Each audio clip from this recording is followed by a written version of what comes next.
الحديث الثامن حديث كان السديدات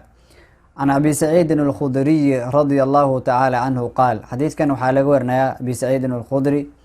صحابي جليل كأه رضي الله عنه الله كرهال نقضي قال وحيري قال رسول الله صلى الله عليه وسلم نبي صلى الله عليه وسلم وحيري أكمل المؤمنين مؤمنين كان أقول مسترنان بدن إيمانا حق إيمان أهان أحسنهم وكان أقوى ناكسن خلقا دبيعة أهان كان دبيعة أقوى ناكسن أو دقن كس أقوى ناكسن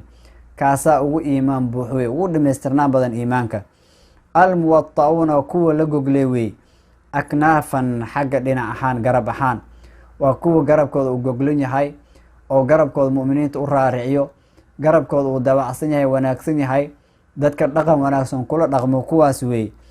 alladina kuwaaso ya'lafuuna dadka soo dhaweeyo oo dadka soo dumo oo wayulafuuna ayagana la soo dhaweeyo la soo dumo weey wala khayra wax khayr ah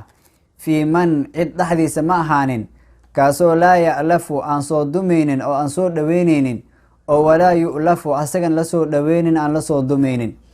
marka nabiga calayhi salaatu wasalaam xadiidkan wuxuu noo tilmaamayaa qiimaha iyo wanaag uu leeyahay qofka akhlaaqdiisa wanaagsan qofka dhaqankiisa wanaagsan qofka dabeecadiisa wanaagsan qofka mucaamaladiisa dadka ula dhaqmayo wanaajiyo wanaag iyo fadliga uu leeyahay nabiga calayhi salaatu wasalaam wuxuu yiri akmalul mu'minina iimanan ahsanuhum khuluqa mu'miniinta kan ugu dhameystirnaan badan oo kan ugu buuxitaan badan xagga iimaanka markii loo fiiriyo ahsanuhum khuluqa waa kan ugu dhaqan wanaagsan weey waa kan ugu dabeecad wanaagsan weey kaasa marka waxa uu noqonayaa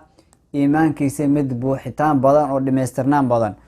wuxuu yiri nabiga calayhi salaatu wasalaam almuwatta'una aknafa kuwaasna yihiin waa kuwa la goglay xagga garab ahaan ama dhinac ahaan yacni qofka markuu dhaqankiisa u wanaagsan yahay dabeecadiisa ay wanaagsan tahay dadkii uu la dhaqmayo dhaqan wanaagsan dabeecad wanaagsan uu kula dhaqmayo waa sidii gogol la fidiyey oo kale weey يعني جوجشة أما شيء لجو سحضه مركو وناكسين يحي وآدك وقروح بدنيا مركا تكو سيحتيت قرب كذا ما قبناي قرب كذا ما حنون جناي مركا وحو نقنا قفك الدبيعد وناكسين سيدي جوجل أو كروي دتك حريري سي دتك قربيه ستاجن وحو كل رقم الدبيعد وناكسن يو رقم وناكسن أو رقم جلعان أو دتك وناكسن يو كل رقم يعني مركو حو نقنا يا سيدي قف قرب كيس لجوجل أو كروي يعني قرب كيس دتك ورارعيا دتك رقم وناكسن كل رقم وقف وحاول لا رقم كرو وناكسن وي وحير النبي عليه الصلاة والسلام الذين كواسو يألفون دتك صودمه دتك سود دبيو دتك قرب كوراريو سود دبي صودم وي أو يؤلفون أيجنا لا سود دبيو ولا صودمه ما هندد معنقق ما هندد دقن حن دد وحاجره أيجنا دد مسود دبيستان أيجنا لما سود دبيو دد مسود دبيستان دد لما دقما دد وناكل لما دقمان أيجنا وح سود دبيستا ملهان wax wanaag kula dhaqmo malahan waa laga fogaadaa kuwaas oo kale ma ahan wuxuu yiri nabiga calayhi salaatu wasalaam wala khayra fi man idhaxdi khayr ma ahaanin kaasoo laa ya'lafu dadka aan soo dhaweynin